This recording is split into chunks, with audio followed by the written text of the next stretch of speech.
2024 లేదా 25లో డిగ్రీ లేదా బీటెక్ చదివారా? సాఫ్ట్‌వేర్ జాబ్ కోసం ఎదురు చూస్తున్నారా? అయితే కోడ్ జ్ఞాన్ 100 డేస్ కోర్సులో చేరండి. జాబ్ సాధించండి. Welcome to Suman TV. నేను మీ Suman TV Nag. According to legal knowledge కనుక మనం చూసుకుంటే అమ్మమ్మ ఆస్తి మనవడికి చెందుతుందా, మనవరాలికి చెందుతుందా? చట్టాలు అసలు అటువంటి వాటికి ఏం చెప్తున్నాయి? ఈరోజు మనతో పాటు హైకోర్టు అడ్వకేట్ అలగరి రవీంద్రనాథ్ గారు ఉన్నారు. వారి మాటలో తెలుసుకుందాం.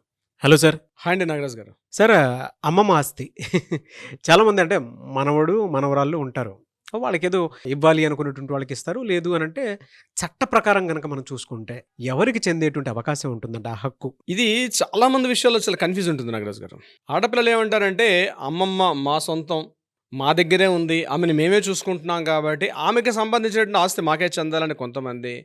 లేదు లేదు చట్టాలు చెప్తున్నాయి కాబట్టి మాకు కూడా వాటా ఉంటుందని చెప్పి మనవడు మనవరాల మధ్య ఏమీ లేని వాళ్ళ విషయంలో పెద్దగా ఉండదనుకోండి. కాస్త ఆస్తి బాగా కాస్త దిట్టంగా ఉండి, అందులోకి ఇప్పుడు ఏంటంటే విలువలు మనుషుల విలువల కన్నా ఆస్తుల విలువలు ఎక్కువైపోయాయి. ఆస్తుల విలువలు ఎక్కువైపోయాయి కాబట్టి ఈ ప్రతి చిన్న పాయింట్ కూడా మనం మాట్లాడుకోవాల్సిన పరిస్థితి వచ్చింది. సో అమ్మమ్మ యొక్క ఆస్తి మనవడికి చెందుతుందా, మనవరాలకి చెందుతుందా అన్న విషయం మీద కొంత సందిగ్ధం కూడా ఉంది. దాన్ని మనం క్లారిటీ చేసుకునే ప్రయత్నం చేద్దాం. మన చట్టం క్లియర్గా స్పెసిఫై చేస్తుంది. ఎప్పుడైనా ఒక ప్రాపర్టీ ఎవరికి చెందింది, సెల్ఫ్ ఎక్వైర్డ్ ప్రాపర్టీయా, యాన్సెస్ట్రల్ ప్రాపర్టీయా? ఇది ఫస్ట్ చూడాల్సింది.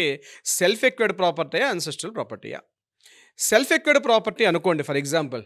అంటే అమ్మమ్మ తన స్వార్జితంగా సంపాదించుకున్నటువంటి ప్రాపర్టీ. ఇక్కడ స్వార్జితంగా సంపాదించడం అంటే, సార్ మా అమ్మమ్మ ఏమీ జాబ్ చేయలేదు, మా అమ్మమ్మ ఏమీ బిజినెస్ చేయలేదు, మా అమ్మమ్మ ఎటువంటి ఏ లావాదేవీలు చేయలేదు, కానీ ప్రాపర్టీ ఆవిడ పేరు మీద ఉంది సార్, మా తాత బాగా సంపాదించాడు, మా తాతగారు ఆ ప్రాపర్టీని మా అమ్మమ్మ పేరు మీద రాసేశారు కాబట్టి అది మా తాతగారు ఆస్తి, ఏదో మా అమ్మమ్మ ఇంటి హౌస్ వైఫ్గా ఉండేది అని అనొచ్చు. ఇప్పుడు మీ తాతగారు సంపాదించిన ఆస్త, మీ అమ్మమ్మగారు సంపాదించిన ఆస్త కాదు. తన జీవిత కాలంలో తన హస్బెండ్ ద్వారా వచ్చిన లేదా ఇతరత్ర ఏ రూపకంగా వచ్చినా దాన్ని సెల్ఫ్ ఎక్వైర్డ్ ప్రాపర్టీగానే పరిగణిస్తారు. అంటే డాక్యుమెంట్లో ఎవరి పేరు ఉంటే ఆ నేమ్నే పరిగణిస్తారు, దాన్ని సెల్ఫ్ ఎక్వైర్డ్ ప్రాపర్టీగా చూస్తారు. ఇప్పుడు ఆమె సెల్ఫ్ ఎక్వైర్డ్ ప్రాపర్టీ అనుకోండి ఫర్ ఎగ్జాంపుల్. నేను ఇప్పుడే చెప్పాను self acquired property, ancestral property. Self acquired property అయితే ఆమె బతుకున్న కాలంలో తన వీలునామా ద్వారా ఎవరికి అందజేస్తే వారికి ఖచ్చితంగా అందుతుంది. మనవడు కానీ మనవరాలు కానీ మాకిందులో వాటా ఉంది అని చెప్పి వాళ్ళు కోర్టుకి ఎక్కే ప్రసక్తి లేదు. కోర్టుకి ఎక్కినా అది యూజ్లెస్, టైం వేస్ట్. ₹1 కూడా మీకు వచ్చే అవకాశం లేదు. ఏమైనా వీలునామా మీద మీకు ఏమైనా అభ్యంతరాలు ఉంటే దాని మీద మీరు ఏమైనా ఛాలెంజ్ చేసుకోవచ్చు తప్పించి ప్రాపర్టీ మీద ఛాలెంజ్ చేసే అవకాశం ఉండదు. ఆమె వీలునామా రాసినట్లయితే, ఆమె వీలునామా రాయకుండా అమ్మమ్మ చనిపోయారు, ఇప్పుడు ఆ ప్రాపర్టీ ఎవరికి వస్తుంది? ఇక్కడ క్లాస్ 1 లీగల్ హెయిర్స్ అని, ఎప్పుడైనా సరే ఒక వ్యక్తి చనిపోతే, సంపాదించుకున్న ఆస్తి చనిపోతే ఇమీడియట్గా క్లాస్ 1 లీగల్ హెయిర్స్ వస్తారు. క్లాస్ 1 లీగల్ హెయిర్స్గా ఎవరు వస్తారు? ముందుగా కొడుకులు, కూతుర్లు, తర్వాత భర్త, అంటే అమ్మమ్మ యొక్క భర్త, అతను 3వ వాటా వస్తుంది. కొడుకులు, కూతుర్లు, భర్త. ముందుగా కొడుకులు కూతుర్ల వాటా ద్వారా మాత్రమే మనవడికి కానీ మనవరాలకు కానీ వాటా రావాలి తప్పించి డైరెక్ట్గా అమ్మమ్మ యొక్క ఆస్తి మనవడికి కానీ మనవరాలకు కానీ డైరెక్ట్గా వచ్చే ఆస్తి విషయమే లేదు. ఏదైనా వీలునామా ద్వారా అమ్మమ్మ రాస్తే అది వేరే విషయం తప్పించి డైరెక్ట్గా సెల్ఫ్ ఎక్వైర్డ్ ప్రాపర్టీ అయితే, అంటే ఆమె పేరు మీదుగా అది ఆస్తి ఉన్నట్లయితే, అది స్థలమైనా, ఇండ్లైనా, ఎకరాల పొలమైనా, గుంటలో ల్యాండ్ అయినా, సెంట్లో ల్యాండ్ అయినా, ఏదైనా సరే irrespective of the size of the land, అది చిన్నదా పెద్దదా ఎన్ని ఎకరాలని కాదు, ఆ ప్రాపర్టీ ముందుగా కొడుకులకు వస్తుంది ఒక వాటా, కూతులకు ఒక వాటా వస్తుంది, తరువాత భర్తకు ఒక వాటా వెళ్తుంది, కొడుకులు కూతుల ద్వారా మనవడికి మనవరాలకు వస్తుంది. అంతేగాని డైరెక్ట్గా అమ్మమ్మ దగ్గర నుంచి మనవడికి ఆస్తి అనేది సంక్రమించదు.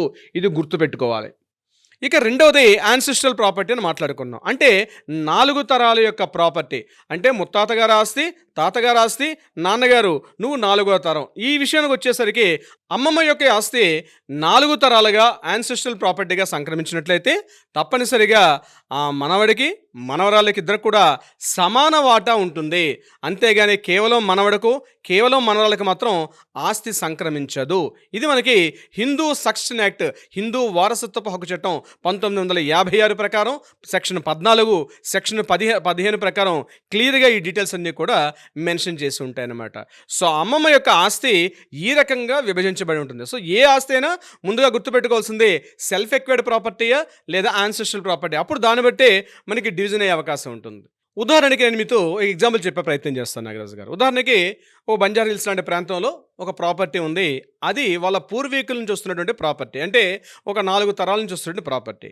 ఇక్కడ తన యొక్క కూతురు చనిపోయింది, తన యొక్క కొడుకు కూడా చనిపోయాడు, కేవలం మనవడు మనవరాలు మాత్రమే ఉన్నారు. ఇటువంటి సందర్భంలో ఈ ప్రాపర్టీ ఎవరికి విభజించబడి ఉంటుంది? ఇప్పుడు నేను చెప్పినట్టు విషయంలో డౌట్ అదే. ఇప్పుడు నేనేమన్నాను, తప్పనిసరిగా కొడుకు కూతుల ద్వారా సంక్రమిస్తుంది అనుకున్నాం. అమ్మమ్మ బతికున్నారు, తన కొడుకు కూతురు ఇద్దరు కూడా చనిపోయారు. అటువంటి సందర్భంలో ఈ ప్రాపర్టీ ఎలా వస్తుంది? అటువంటి సందర్భంలో కూడా ప్రాపర్టీలో కొడుకుకి ఒక వాటర్ చెల్లుతుంది, కూతురికి ఒక వాటర్ తీసి పక్కన పెడతారు. కొడుకుకి ఎవరైనా పిల్లలు ఉంటే, అంటే ఈ ఒక్క మనవడు ఎంతమంది మనవలు ఉంటే అంతమంది మనవలకి వాటా వస్తుంది. ఒకవేళ కూతురు ఉంటే కూతురు యొక్క పిల్లలకి వాళ్ళకి కూడా కూతురు యొక్క కొడుకులకి, కూతురు యొక్క అమ్మాయిలకి, అంటే మనవలు అంటాను, మనవరాళ్ళు, మనవడు మనవరాళ్ళు, కూతురు యొక్క పిల్లలకి, కొడుకు యొక్క పిల్లలకి, మొత్తం ఎంతమంది ఉంటే అంతమందికి కూడా ఈక్వల్గా సమాన వాటాలు వస్తాయి. ఇక్కడ అమ్మమ్మ యొక్క భర్త బతికి ఉంటే అమ్మమ్మ యొక్క భర్తకి ఒక వాటా వెళ్తుంది. అమ్మమ్మ యొక్క భర్త లేకపోతే అమ్మమ్మ యొక్క భర్త లేరు, కొడుకు లేరు, కూతురు లేరు, అమ్మమ్మకి కేవలం మనవడు మనవరాలు మాత్రమే పోషిస్తున్నారు. ఇటువంటి సందర్భాల్లో యాన్సెస్ట్రల్ ప్రాపర్టీ అయితే ఎలా వస్తుంది? లేదా అమ్మమ్మ తదనంతరం మాత్రమే, అంటే అమ్మమ్మ చనిపోయిన తర్వాత మాత్రమే ఇప్పుడు నేను చెప్పినట్టుగా వస్తుంది.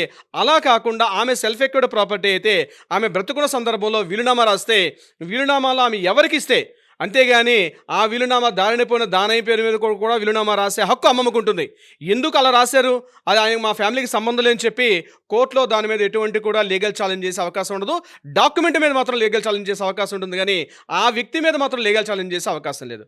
సో ప్రాపర్టీస్ యొక్క విభజన చెందేటప్పుడు ఆస్తుల యొక్క ఆస్తి పంపకాలు ఎలా ఉంటాయి? ఇప్పుడు ఒకవేళ ఆ ప్రాపర్టీ క్యాష్ ఉంది, అమ్మమ్మ దగ్గర క్యాష్ ఉంది, ఆ క్యాష్ని ఎలా పంచుకోవాలి? క్యాష్ని ఎలా పంచుకోవాలనుకుంటే డెఫినెట్గా మీరందరూ కూడా ఆర్బిట్రేషన్ చేసుకోవాలి.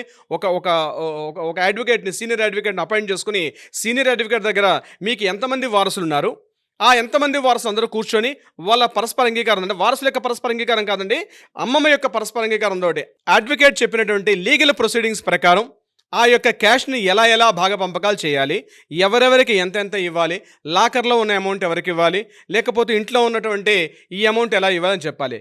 గోల్డ్ని ఎలా ఇవ్వాలి, గోల్డ్ని ఎలా పంచుకోవాలి? చాలామంది ఇళ్లలో జరిగే ప్రధాన సమస్య ఇదే. అమ్మమ్మ బంగారం కాబట్టి మా అమ్మకు వచ్చింది, మా అమ్మమ్మ బంగారం నాకు రావాల్సిందని చెప్పి ముఖ్యంగా ఈ మనవరాళ్ళు పేచి పెడుతూ ఉంటారు. అమ్మమ్మ బంగారం నాకే రావాల్సింది అని చెప్పి పేచి పెడుతుంటారు. అలా ప్రత్యేకంగా అమ్మాయిలకే మనవరాలకే రావాలని చెప్పి ఎక్కడ కూడా లీగల్లో మెన్షన్ చేసి లేదు. బంగారం అయినా సరే దానికి ఒక విధి విధానం ఉంది. ఆ విధి విధానం ఎలా ఉంటుంది, బంగారాన్ని ఎలా డివైడ్ చేయండి, మనం మరొక వీడియోలో మనం డీటెయిల్గా మాట్లాడుకునే ప్రయత్నం చేద్దాం నాగరాజ్ గారు. డెఫినెట్గా అండి. But anyways very good information అనే. బట్ ఎవరికైనా వాళ్ళకి ఏదైనా డౌట్స్ వస్తే మిమ్మల్ని సంప్రదించవచ్చు కదా. తప్పనిసరిగా నాగరాజ్ గారు. Thank you so much. అలాగే రవీంద్రనాథ్ గారు, thank you so much Nagaraj గారు. సుమన్ టీవీలో మీ పర్సనల్ అండ్ బిజినెస్ ప్రమోషన్స్ కోసం కింది నెంబర్కి కాంటాక్ట్ చేయండి.